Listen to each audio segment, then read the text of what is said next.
welcome to Ratchet and Clank again. Yes, I know it seems like I'm doing one of these every day. However, this is Ratchet and Clank Tools of Destruction, by the way, the first of the future series of Ratchet and Clank. This is a rather special circumstance because normally with these, when I do these Ratchet and Clank videos, I pick up one of my Ratchet and Clank games, I play through and record about the first half hour, then I delete the saves to not put too much strain on my hard drive, and then I carry on and forget about it.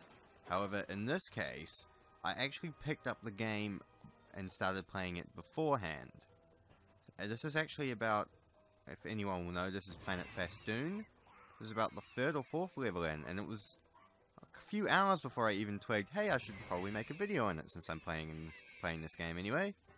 So here I am. This is Ratchet and Clank Tools of Destruction, and I think there are a few good things to talk about in this game, because it's a very, probably, I would say, my favourite is A Crack in Time, but only just, and this is the second, and I think most people agree on that this is probably one of the better Ratchet and Clank games.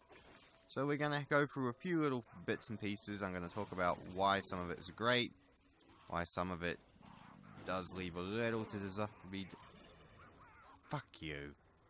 little to be desired, but it's all good. My ammo. First off, upgrade system. Now, we'll just back out for a second. You have the V3, you can upgrade your weapons just by firing them. You know, they go up in damage, gain more abilities and so on. But for an added boost, you can also upgrade your weapons individually by spending raritanium on them.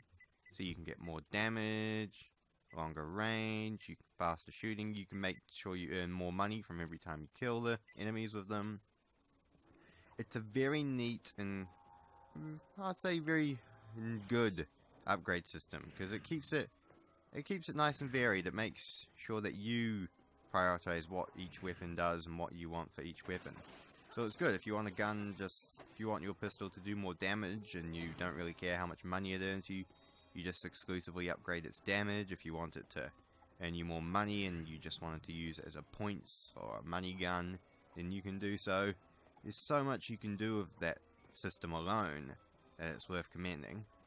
Second system, I like the triple radial wheel. I know it's in all the games, but I actually like the fact that they've done a bit of polishing of the weapon system.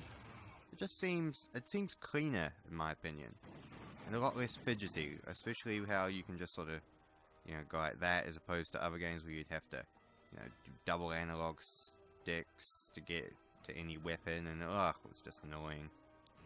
Alright. The strafe, I will be honest, they also added a brace fire system, so if you want to, stand still while firing, which I personally do not use, just because Ratchet and Clank game, in my idea, is about free-flowing, running around, using all the awesome heavy weaponry they give you, that you don't really need to stand still and fire unless you're using one of the sniper rifles. But they added it in if people want to use it, so got to applaud them for that. Right. Oh, very good. Okay. If you guys don't know the story, then I'm afraid I won't really spoil it for you, because this is just more talking about the mechanics of the game rather than the actual plot, which I will definitely agree is probably the best plot of a Ratchet and Clank game. It explores the history of Ratchet himself, his species, where he comes from, what he is, who he is. It has him struggling to deal with his identity and, living up to the expectations of his race, and it's basically a really good story is what I'm trying to get by it, and you should totally check it out. Even if you don't want to play the game, watch a let's play of it, a full, cutscene and let's play of it, because I highly recommend it. It's a really nice take on Ratchet, and opens up his possibilities as a character, and it's just a genuinely very enjoyable experience to play as. And it's actually about time, because, in my honest opinion, Ratchet and Clank 1, you never saw another Lombax, you had no idea what he was just sort of there. Ratchet and Clank 2, you did see another Lombax, but never anything established about it. It was just, oh, there's another Lombax, sort of thing. And finally, it's about time that they finally started to sit down and go, this is what you are. You are a Lombax. Lombax is a this, da da da da da. So I very much enjoy the story of this front. I can understand as it was a setup for the next game, but I think you could have taken out the stuff about Clank for the story, in my personal opinion, because it has a very heavy story focus in regards to Clank and the side bits, which I personally don't approve of, because I think this story should be about Ratchet struggles as opposed to Clank's, because we get enough of Clank's story and development in a crack in time. But hey, what am I here to complain about? I'm not some multi-million-dollar game designer. I'm just some schlub in New Zealand who plays this game all the time. Damn, I forgot how... Well, so I must admit, maybe it's just my personal ineptness, but it seems like that the health system was a bit nerfed in this game when compared to others, but... Alright, just take these down. Die. Die. There we go. It requires a top hit. That's annoying. As with all Ratchet and Clank games, must admit, it has a brilliant staple of weaponry. This is probably my favourite weapon in the game behind the Alpha Cannon, which we will not get until late game, so I'm afraid you will not see it in this video. Basically, it's just a massive homing missile launcher that can lock onto up to 5 targets at once and destroy them. And it's really nice and fun to use. As with all weapons in Ratchet and Clank, this one does have a few little things that cause the... I don't know, fucking... These enemies are bullshit, I must admit. The enemy difficulty in this game in this game in particular, I must say, doesn't make much sense. Because in the previous mission, I was fighting armored tank droids and taking them down with my starting pistol. But in this... Look, 1, 2, 3... Okay, this guy here. 1, 2, 3... It's like taking like multiple shots with the starting pistol. It's just really dumb, in my honest opinion. But I digress. I mean, it's kind of... You always do get... upgrade. You always do get one token bullshit enemy in all Ratchet and Clank games. It's just a tradition, in my honest opinion. So, you know, you can't really complain about it too much. As I said, nothing is a deal breaker. It's just some things, as with all Ratchet and Clank games, just get annoying.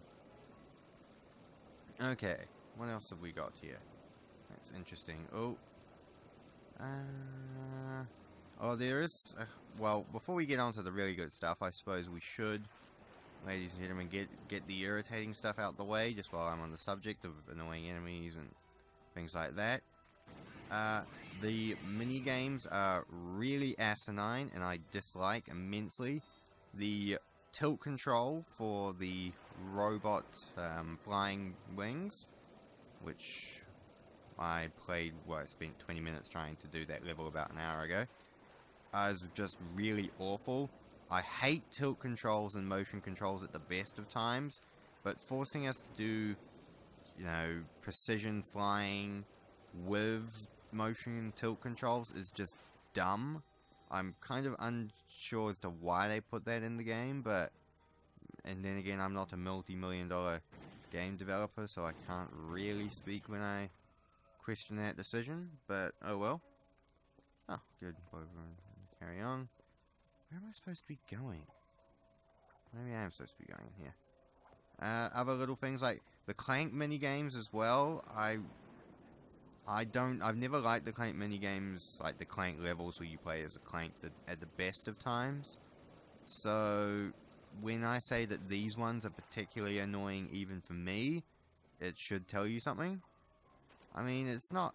Nothing about these are deal breakers, except the motion tilt controls. I mean, seriously, there were a couple of times in my first playthrough of this game that I seriously wanted to throw it out the window for putting that shit in. But everything else is just tiny little things.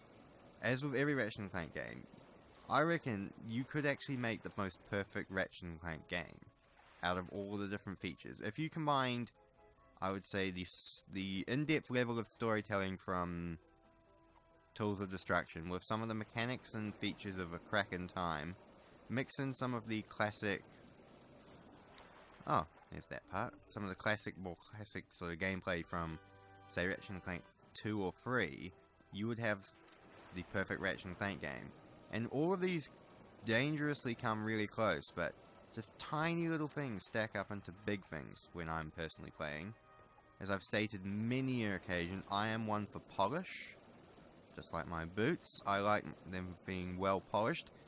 Seriously, it's why I like Skyrim over Oblivion, Fallout New Vegas over Fallout 3, It's just because they have a better level of polish. And in my honest opinion, the polish actually goes a long way. Okay, where are we going? How do I get in here? How do we get out again?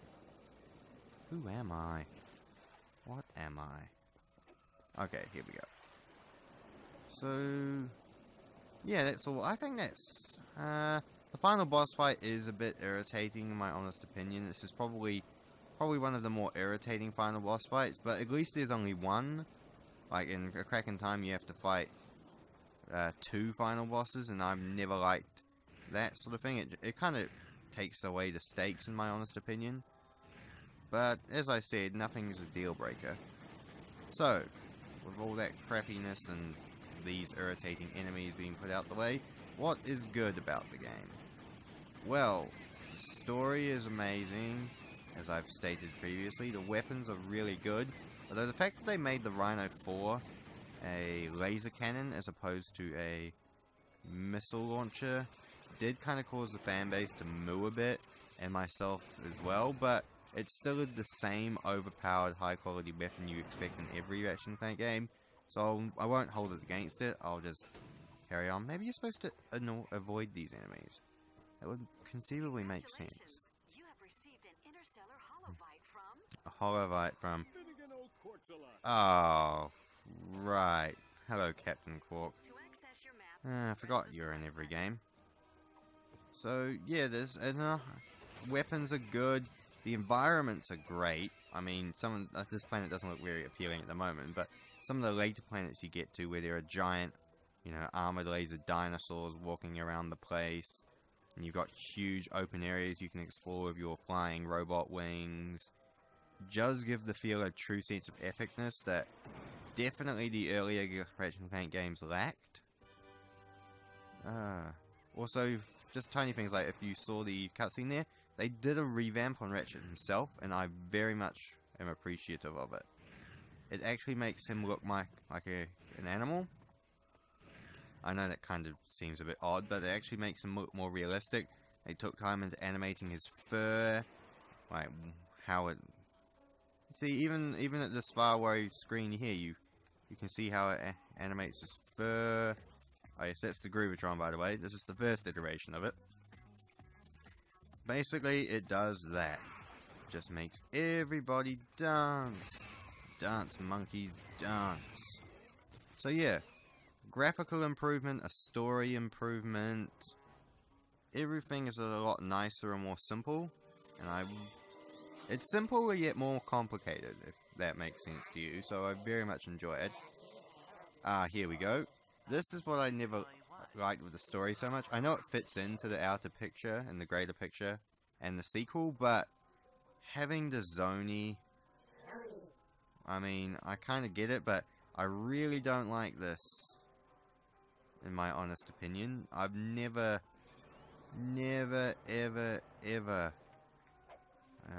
ever liked playing the Clank things. Like, in Ratchet and Clank 1, they were bad enough. Ratchet and Clank 2, they were tolerable. In Ratchet and Clank 3, they were still awful.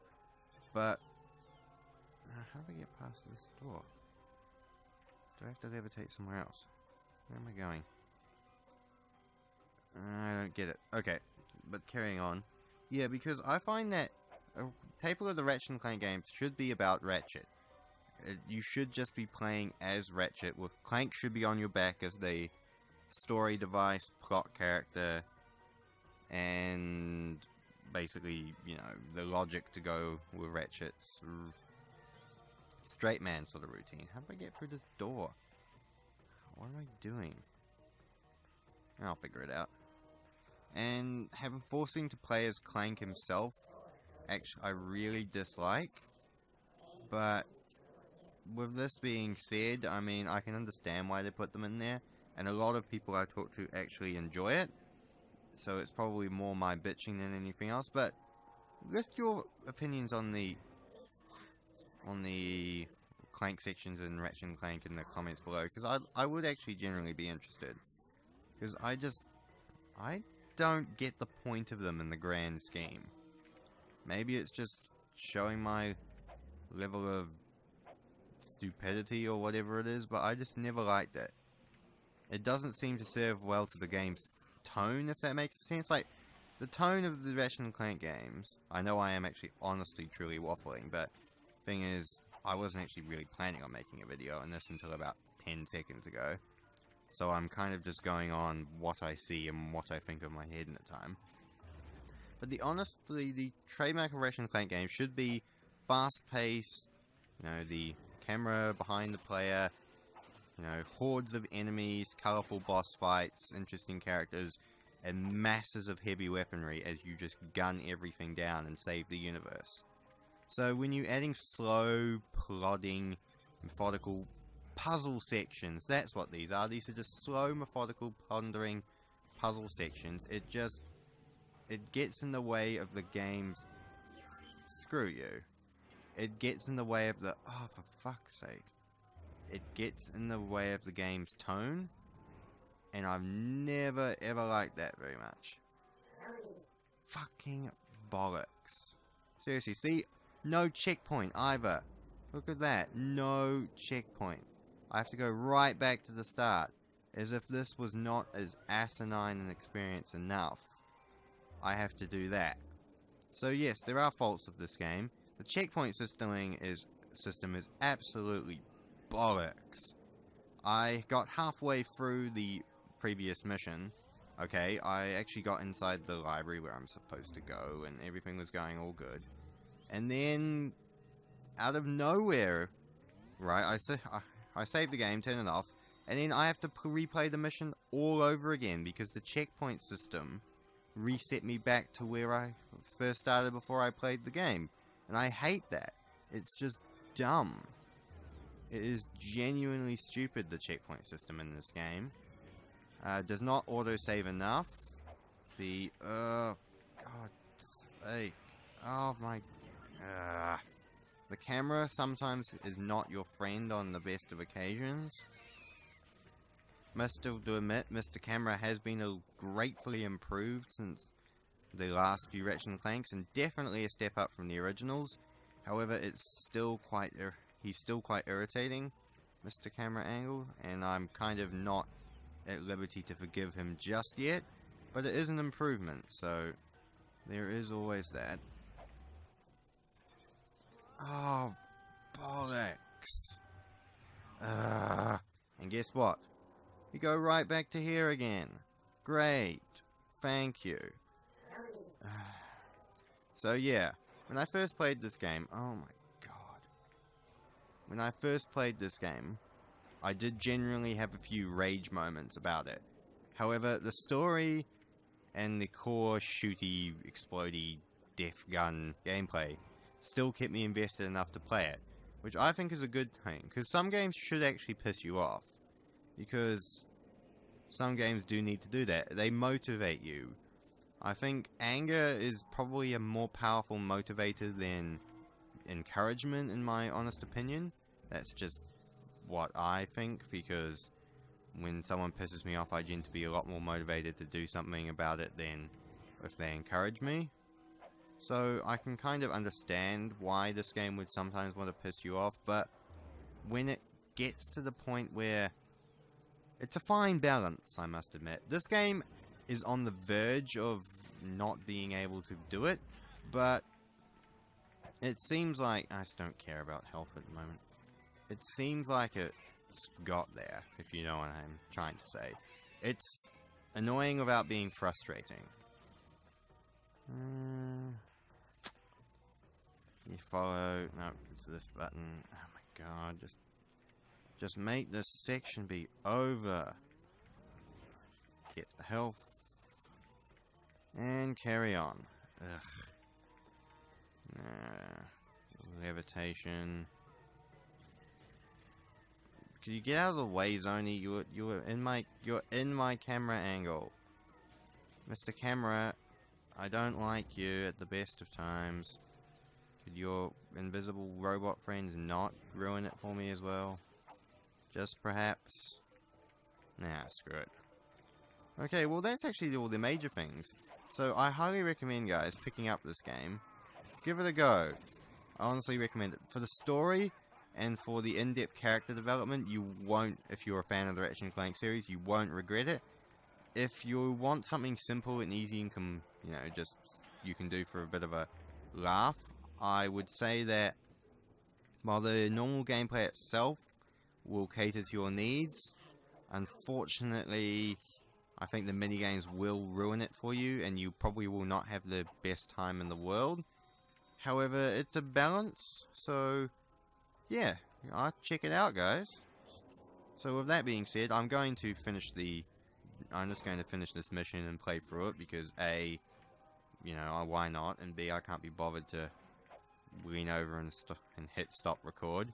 I know, 100% pure laziness. So let's just fight through these little shits and, get through this mission and see what else we can talk about. I do like the Raritanium thing, actually. It was in Ratchet and Clank 2. However, it was more to upgrade your starship, which I felt was a bit dumb. But in this one, the Raritanium, you pick up from any enemy, like almost every enemy, and it's just lying around on the ground anyway, so it's acceptable. Sorry, it's acceptable, so yeah, it's a lot nicer, I must admit. Okay, guys. Manipulate Zony. Open this door. Well, where are you? Is there one missing? No, not one missing. Okay. More... I will admit, this is another little thing. It's not just Ratchet and Clank. A lot of games do this that I do not understand. This is supposed to be an abandoned planet. Okay? It's supposed to be 100% destroyed. The inhabitants are dead. It's a dead planet. So why is this deadly machinery still operational? I genuinely want to know why this really hazardous, dangerous machinery is still left operational even after everyone is gone. It makes no logical sense. And a lot of media, areas in media actually do this, and I've never understood it. Why? Also, with all the Zony projectiles and the enemy projectiles on the screen, it just makes it look like a light show. It's kind of cluttered, if I must say so. Yeah.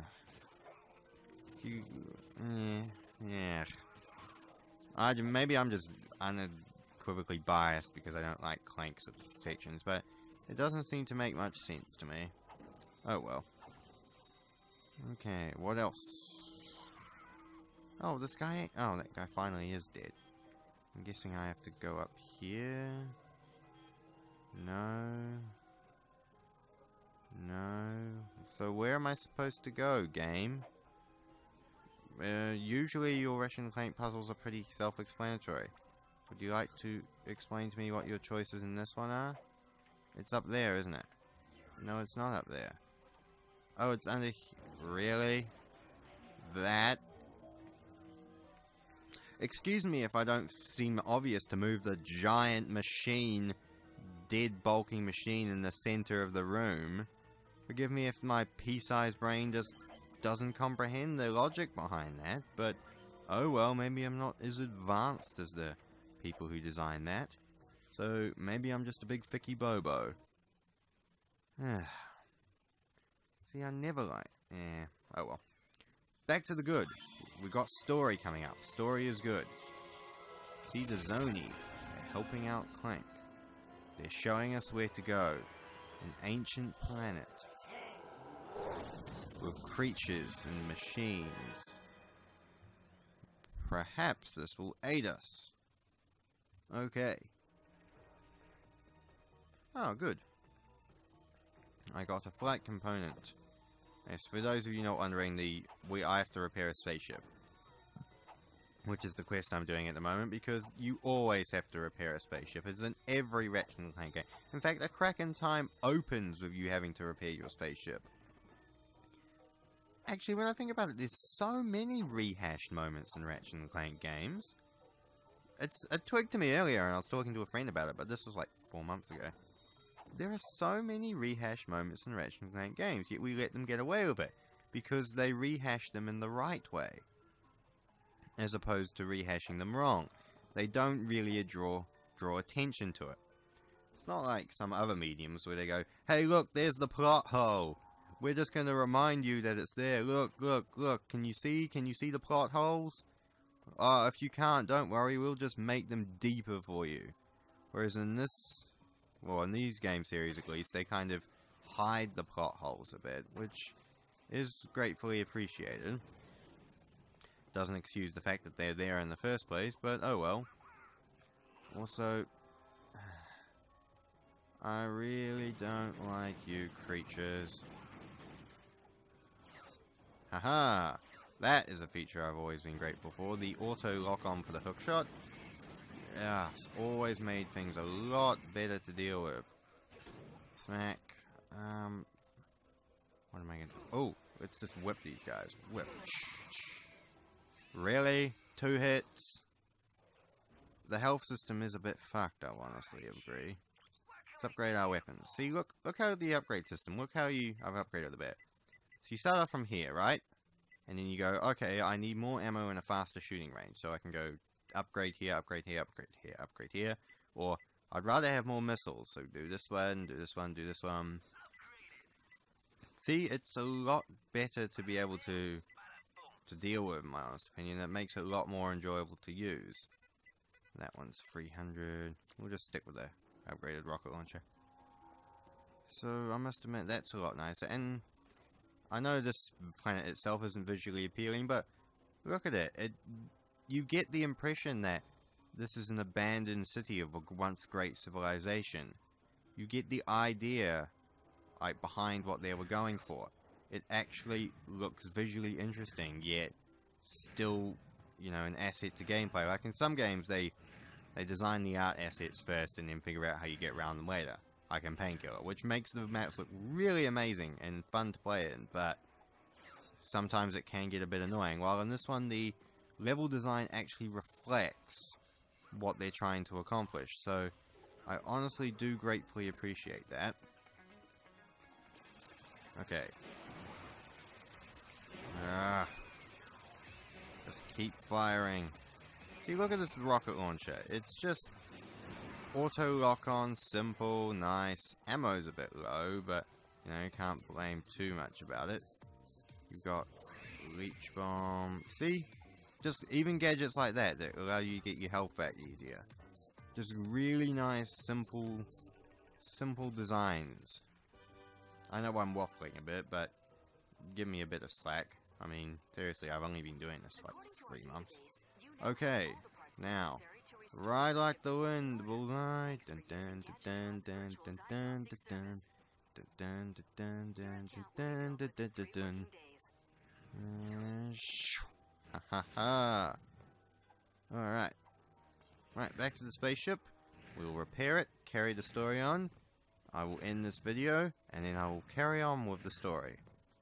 Unless you guys, I will carry on playing this game, but if you ever want to see a particular playthrough of a Ratchet and Clank game, like any particular one, I'm more than happy to do it. Even if you want me to fire up my PS2 and do a, you know, playthrough through the original Ratchet and Clank on the PS2, I mean, I'm happy to do that. So, if you ever want a particular series, let me know in the comments. Also, this is a Philion, a Lombax ship. See, look, Ratchet's details there. They've made his fur look realistic. They made the armor have a nice... See, even the sunlight reflecting off Clank there was really, really good, you know, lighting. Just tiny little effects like that. Oh.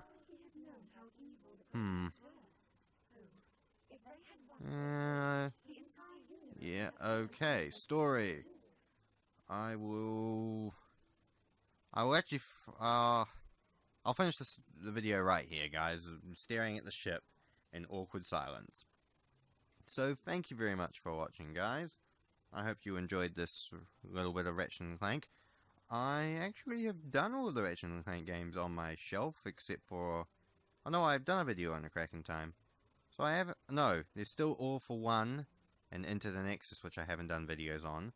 But I will save those all for another time. So, thank you very much for watching, and I will see you all again later on.